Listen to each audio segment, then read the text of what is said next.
Samoan kid from Māngere, South Auckland, who loved drawing, loved comics, loved reading, I stuck out, and why did I still keep doing it? Yeah. Despite all those kids and all the bullying and stuff and all the teasing, why did I still stick with it? And I kind of think because I think deep down I knew this is who I was, and I wasn't going to let anyone else tell me otherwise.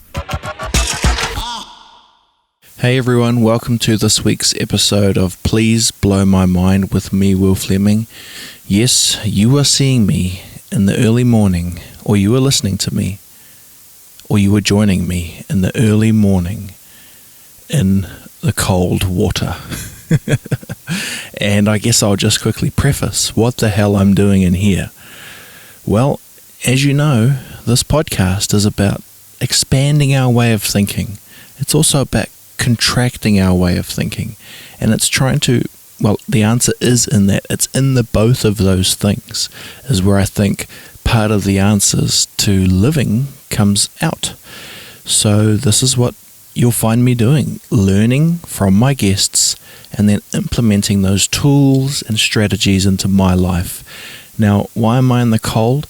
Well, it's exactly for the same reasons you're probably thinking, why the heck are you in there? It is in the challenge. It is in the mental battle to beat another day, to live another day, to fight another day, to love another day. And part of the cold, when I was reading the literature, is about accepting it and submitting to it. And when you do that, and when you calm your breathing whilst in the cold, your body kind of gets confused, and, well, the mind gets confused, but the body doesn't. The body knows what to do. The body starts rapidly healing. The body starts looking to look after you. And I'm fascinated with that idea, and I love the idea of sharing it with the audience. So that's why I'm in the bath. Well, the cold water outside at 7:30 in the morning. I'm also here to introduce this week's podcast guest, Michel Mulipola. He's a Samoan comic book artist, and he joins me on the podcast to talk about his journey into being a professional comic book artist, a professional wrestler, someone who has learnt to thrive within the chaos of life. And just hold on that point for a second. Ask yourself, when is the last time you heard of anyone thriving in chaos? I think we just get thrown around like we're in a washing machine when it comes to chaos, like we are out of control. But look, I'm here to say we are in control. And part of being in control is, well, submitting to the uncomfortable moment and learning how to do it enough where it becomes not normal, but bearable. And so I love this chat with Michel, and we go deep, and I am very excited for you to hear it. So how about I continue the cold water bath, and from the comfort of your chair, hopefully with a healthy snack and something nice to drink, enjoy this conversation with Michel Mulipola right here on Please Blow My Mind with me, Will Fleming. I'm a bit notorious for trying to wing it a little bit, but I kind of think that's life, bro, you know? I wing it all the time. So yes, I thrived in controlled chaos. So. Yeah, bro. Oh, boom. That's probably the name of the episode. Thriving in controlled chaos. Brother, I just want to thank you for joining me, you know? Like, this is a pretty unique time. I mean, this is our time in history, you know, where we will probably look back and not kind of immediately know what the ramifications were, you know, just the fact of, I mean, positive and negative, the fact that, say, parents have maybe 200% increased their time with children. You don't know what that means for the child. We probably both come from generations where parents being absent because of work was totally, I don't know if it was encouraged, but I think it was just part of the living, you know, that people came to New Zealand from wherever they came from for this idea of I don't know, the Western world and safety, and it's just ironic that we're kind of sitting in this moment now where everyone's like, man, was it all worth it, doubling down on all this, having the mortgage and settling in for a life of planning for tomorrow, because it's only about today, and that's what COVID's kind of realized. So how are you going, bro? Is everything kind of okay with you at the moment? Yeah, so pretty much when lockdown level 4 was announced, I think I was at home with my mum, my brother, and my uncle. And I was like, man, I just don't have the room to kind of do what I need to do in terms of creating. And as an artist, like, my hours are all over the place. So I didn't want to annoy them by being up and too late and stuff and kind of trying to do my work. So I decided to spend isolation here at the comic store. Wow. So I've been here since the second day of level 4. So I've been here for over a month. Oh my God. And has it been a good experience, or are you starting to get into your own head? It's been an interesting situation, and as I said, I've been finding myself thriving a bit, but also finding myself not under the pressure like I used to be. Yeah. I mean, there's a lot in there, right? And it's a little bit about, I guess, when we say in life, you got to find balance. Yeah. What we're really saying is it's really tricky to find balance, because standing on one foot, it ain't easy. That's why we stand on both feet, because you can kind of plant yourself. And what I'm kind of hearing is there's this push and pull that we're giving up for one thing, and then there's a pull that we have for another. And I think what's happening too, bro, is like people who maybe haven't found their calling or their thing are really battling because busyness took up the disappointment of what I do. And so now we're stuck with us and our decisions that we've made, and but I think artists are uniquely positioned because, we're probably used to being poorer than most, because it's like that's been bred into it, right? You do it for the love of the craft or the game, and actually that's a narrative I need to tell myself, right? Because it's a very thankless job sometimes, creating content and stuff like that. But it's fulfilling in other ways. Like when lockdown happened, it was like, oh, well, welcome to my world. I stream out of the garage anyway. I just now can do it more often. And the challenge has actually been the outside world, the surrounding setup that we had that wants to keep turning like we're in the Matrix, but we've kind of been ripped just enough out to be like, hold on a minute, it only took 2 weeks for Air New Zealand to crumble, and you're trying to tell me it's business as usual, so it is an interesting time. And we kind of referenced what you said at the beginning before we started recording, thriving in controlled chaos. Yeah, bro. And I mean, unpack that. What does that actually mean when you say that? Well, because like with all the things I do, comic books and illustration, pro wrestling, gaming, Duffy Books and Homes, all the stuff I do. Like if you see me on social media, you see that I keep myself fairly busy. I don't really keep a schedule. I just do stuff when I feel like it. And I've met so many artists who look at me like I'm crazy, but I've always thrived in controlled chaos. I like things being messy and a little unplanned, because if it's too planned out, then you become anxious because you're like, no, I need to get this done on this time. I'm like, I'm just going to go with the flow.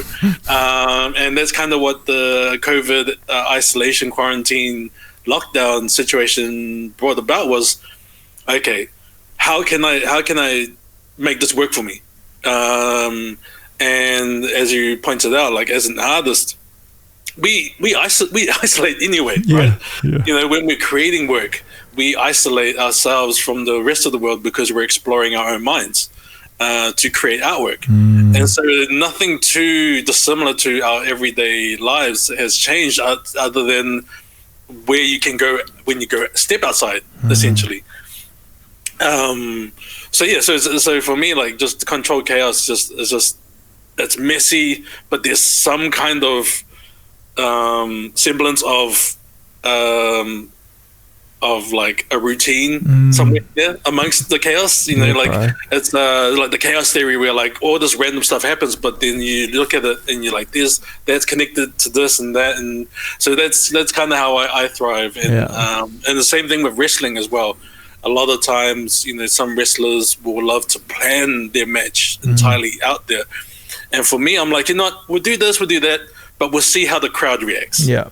So, you know, it's on the fly, you know, and so if I do something and the crowd reacts a different way than I expected, I'm like, okay, then now I'm going to, you know, tack rather than, you know, and change tacks and go with that flow. And so it allows me to kind of take some of these, you know, these random happenings and you know, these situations and kind of turn it into something that benefits me. I want to ask, where does that come from in you? Where does this mindset, and the way I want to frame it is, well, my favorite film growing up was the Superman films with Christopher Reeve, right? And the one line that I sometimes think about, and I don't know if I'm really applying it to me or my thinking about going out and exploring, you know, what it means to live, is I think he starts at the Daily Planet and he's working, and then I think Lois meets him and thinks he's kind of peculiar, and she says, "Any more at home like you?"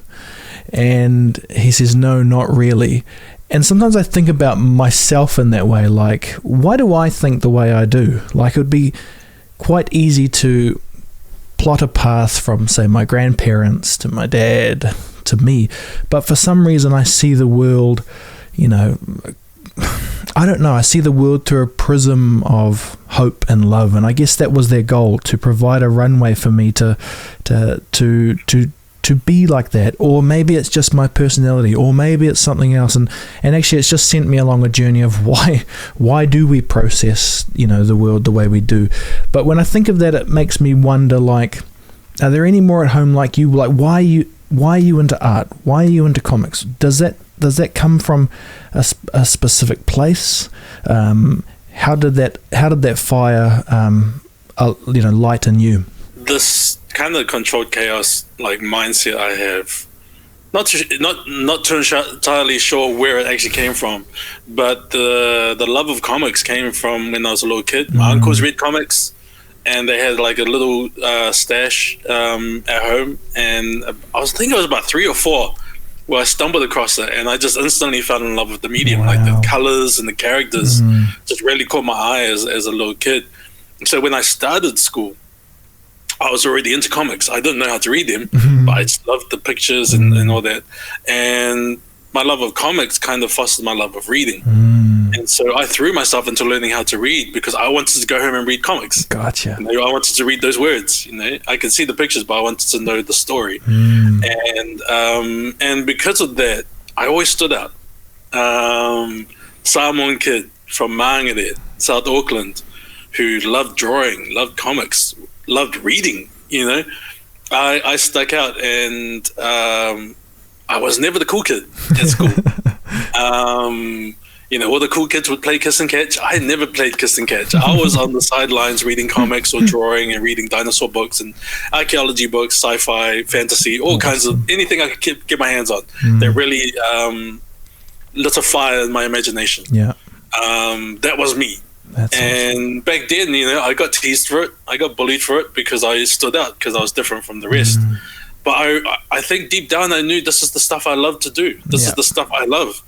And despite all the naysayers and all the jibes and the teasing and stuff, I felt like this is me. I never quite identified that until later in life, where I realized, why did I still keep doing it? Yeah. You know, despite all those kids and all the bullying and stuff and all the teasing, why did I still stick with it? And I kind of think because I think deep down I knew this is who I was. Yeah. And I wasn't going to let anyone else tell me otherwise.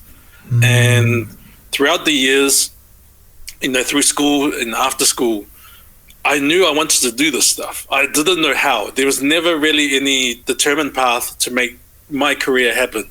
You know, each person has a different like story on how they broke in. Yeah. So you can't just go, if you follow these steps, that's how you find success in the comic industry.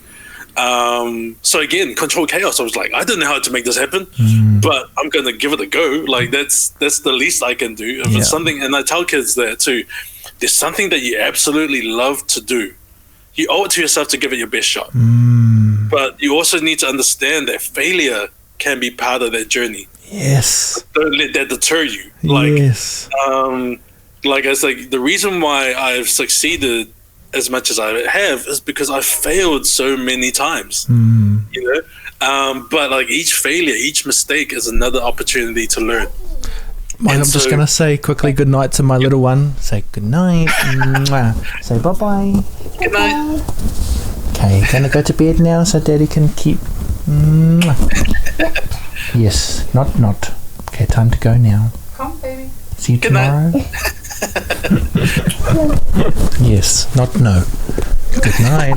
No, yeah, honestly, like I don't know where that mindset came from, but I think it just came from understanding that my dream never had a set path, and so I needed to navigate all these bits and pieces just to create that pathway myself. Like it ended up being more like a mosaic than, you know, I took this bit and that bit and that bit and then just slowly built an artwork that became its own thing. And I think that's kind of that controlled chaos mindset that I have, is understanding that I had to make do with all these pieces to create something for myself.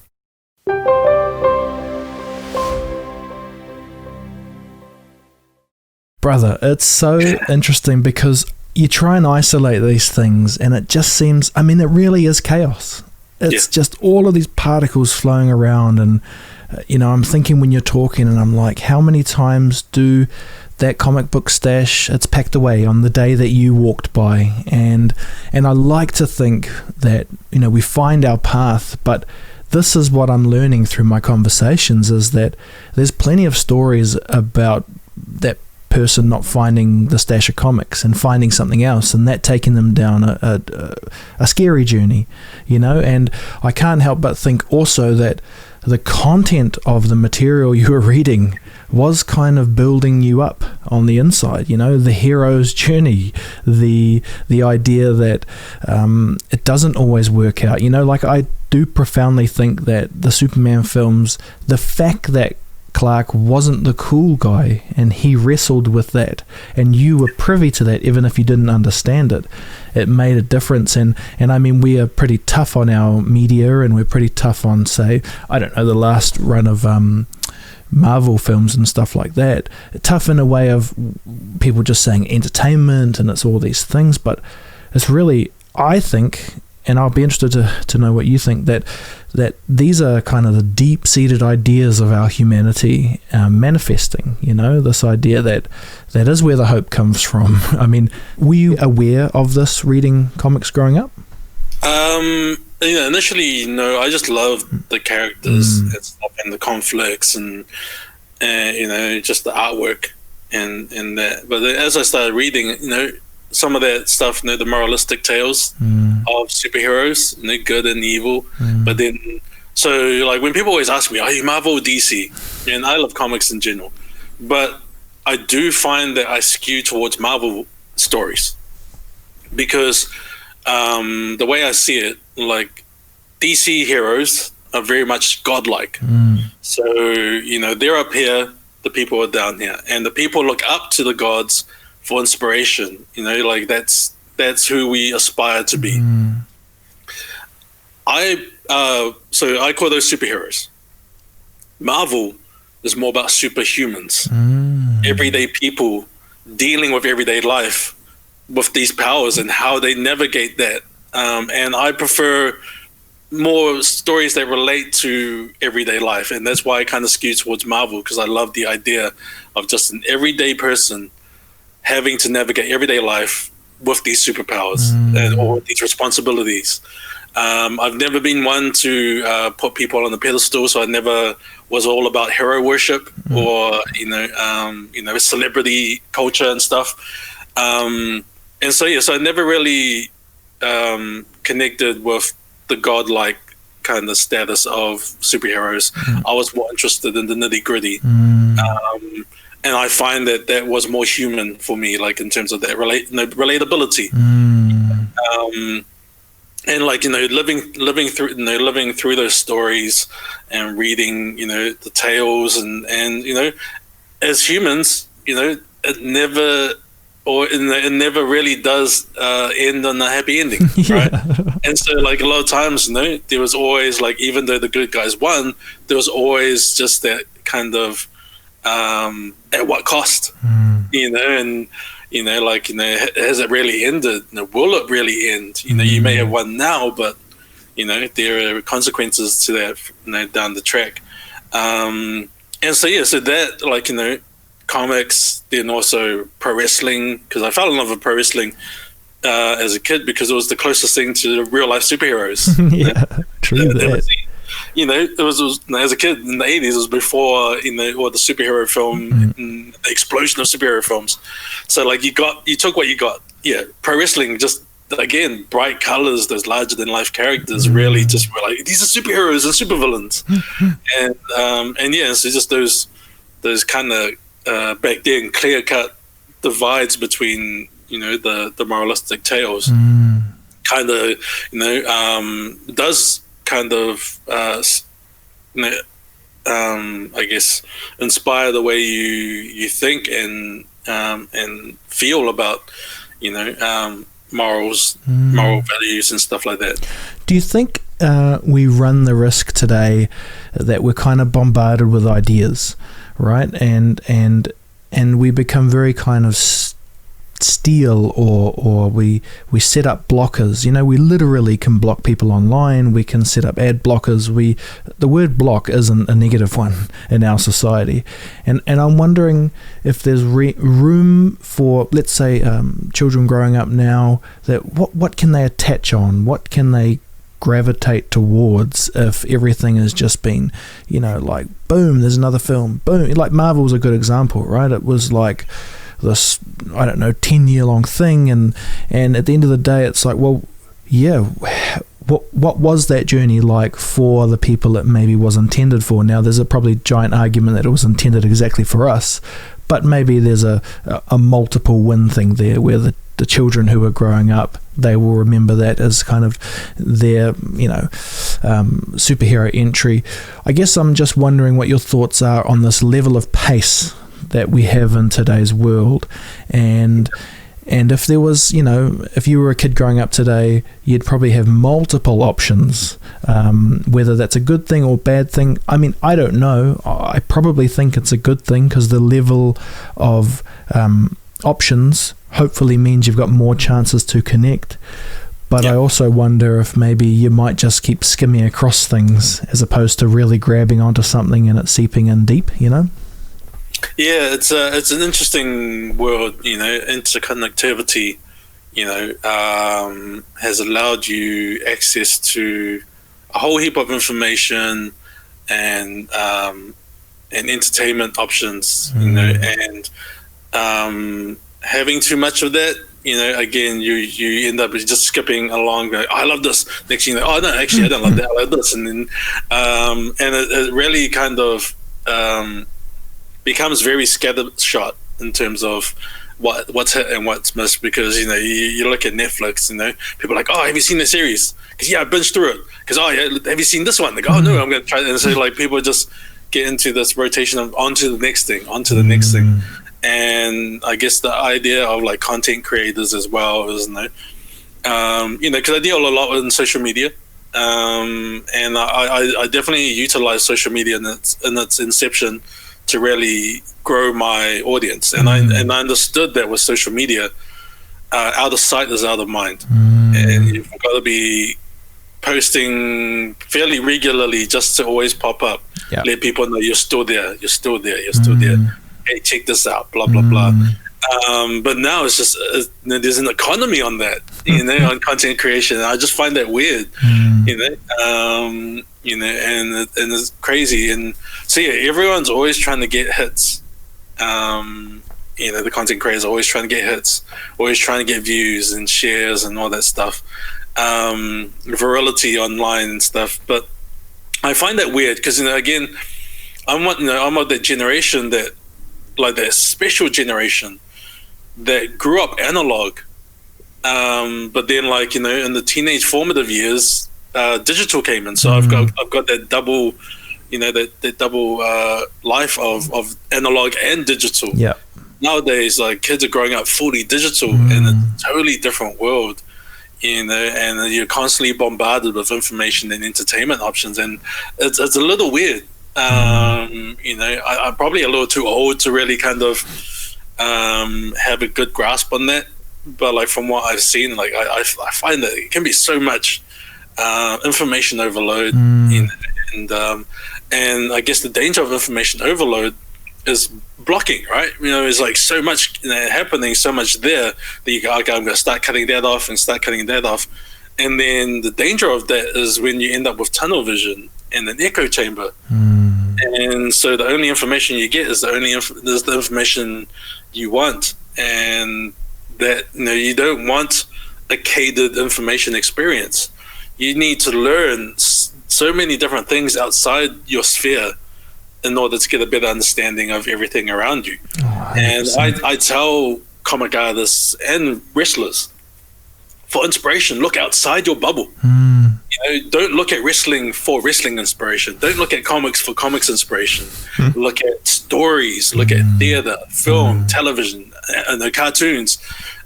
Any kind of storytelling medium you can utilize in comics and wrestling, and you'll find ideas in those other places that translate really well to your chosen medium, and is outside the box.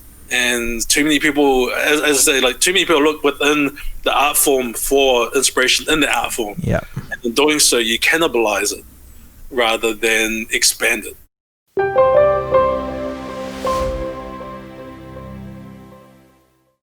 What was I watching? I got a little 2-year-old who came to see you just before, and every morning our routine is watch Moana on Disney. And in some ways I'm kind of like, oh, now I'm buying into the Disney game again. But I watched the film enough now that I really like it. I really like it, and I like the deep story it tells. I like the unconscious imagery that's going into her brain, into my brain. And I love the fact that she did everything you're talking about. She risked it all. She literally risked life, going out into the sea, not knowing how it would play out. And for what? Well, so that she could win, so that she could find Te Fiti and restore the heart. And what I find interesting is, there's actually 1,000 versions of Moana that she drowns. But there only needs to be one for it to work. And I don't quite know what to do, bro, with that insight. Because it might be that me, you, everyone watching and listening have to fail. So the one person who needed to hear it does it. And I mean, gosh, it feels deep sometimes, when you look at it like that. And I know I suffer from the old, just watch Moana, bro. Why do you have to go so far into it? But it's a kind of, I also think what you're doing is it's a bit of a burden too, because you have to do more than just make things look cool. You've got to inspire for others like you had inspired for you. Yeah, I guess growing up with superheroes, I understand that responsibility. As you Google Samoan comic book artist, or you Google Polynesian comic book artist, I'm the top. I'm the top result. It's essentially me, and and it was I guess it's a side effect of my career choice that I never really accounted for until I got there and I started doing it and realizing that there weren't many others out there, especially doing it professionally. Another Samoan comic book artist I know also was the storyboard artist for Moana. Cool. He was one of the storyboard artists, and he's I think he's quarter Samoan. He was born and raised in America. He's an animator and stuff, and he's been working on his own comic for the last couple of years or so. And I actually got to meet him and Dave Pimentel, who's the story director for Moana. Wow. At San Diego Comic-Con a couple of years back. So that was really cool because we connected online, And then we're like, Samoan Conga. And then he's like, bro, are you going to San Diego? I'm at San Diego. He goes, oh, come meet me for breakfast. So, you know, those connections, you know, and I was really glad that we had, you know, someone, Samoan, working on the storyboards for Moana. And he talked how he loved working on that, you know, being able to, you know, kind of tell his story as a Polynesian. But yeah, like, you know, I understand that's my duty in the position I'm in, to try and be as successful as possible for the next generation to build upon, to create a foundation, or like at least some kind of semblance of a path to follow, to hopefully build upon what I've done so far. And that's why I make myself so accessible online and so visible, because I understand that position, but I also understand that no one else is going to do it for me. You know, I'm not going to go up and go, oh, hey, can you promote me? I'm like, the only person I can trust to promote me is me. Yeah, exactly. So I'm always surprised. You know, over the years, I've really kind of built a name for myself and a presence online and a presence on social media and stuff like that. But I still find it really interesting and surreal when people are like, oh yeah, I'm a big fan of your work. Oh, hey, what's up? Like, because in my mind, like, even though I've put in that work, in my mind, I'm still me. I'm still like the South Auckland kid from Maangere, you know, who, you know, and the comics and drawing, you know, gave me something to do, very much like in isolation. Comics and drawing gave me something to do. So I wasn't on the streets of Maangere getting into trouble, doing stupid things, because I was traveling to other worlds in my own mind. And so, you know, I've made a good situation out of this isolation, the quarantine stuff, lockdown. But I also understand there are people who just couldn't really deal with it because they're so used to the grind, the daily grind and that routine. And this is what you need to do to survive and thrive. And so, yeah, again, that's that predetermined, like when you're so used to planning stuff out, when it doesn't go to plan, you lose your mind because you're just not used to it. But for me, I'm just like, oh, okay, let's see what I can do. You know, control chaos, like you know, making lemonade out of lemons, you know, kind of thing. It's that kind of mindset. You know, mental health is a big thing. People, you know, and people should be talking about it.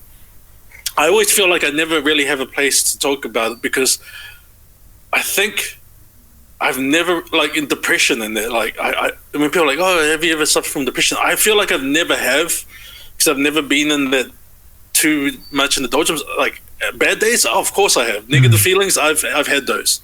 You know, there were times where I just don't want to do anything. But I never really have depressive episodes because I think as an artist, when you create art, like the way I feel when creating art is it's an active form of meditation.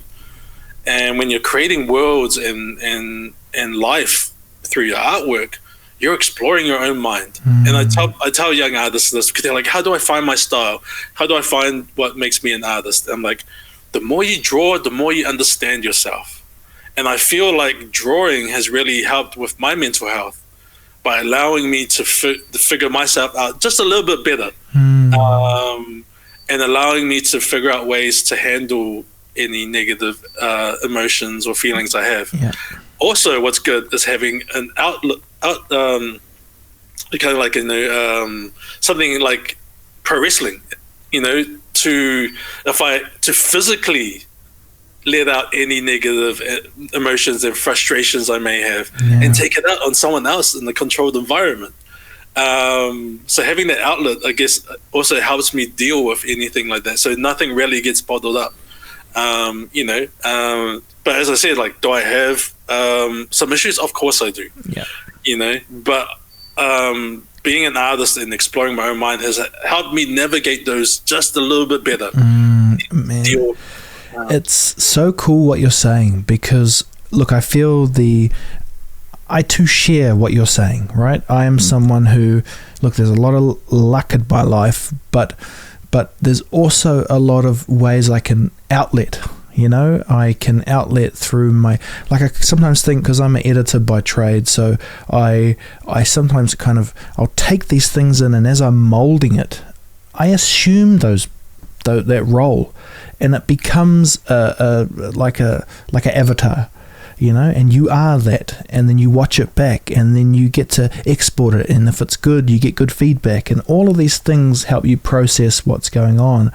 But I think also you give yourself the ability to go into like a flow state, and I think you use a lot of, say, I don't know what it is. It kind of feels like we're race cars, and if we don't rev it up a little bit and get excited for the right reasons, or maybe I'll say it a different way. When we had to run away from a tiger, there was something built in us that would help you.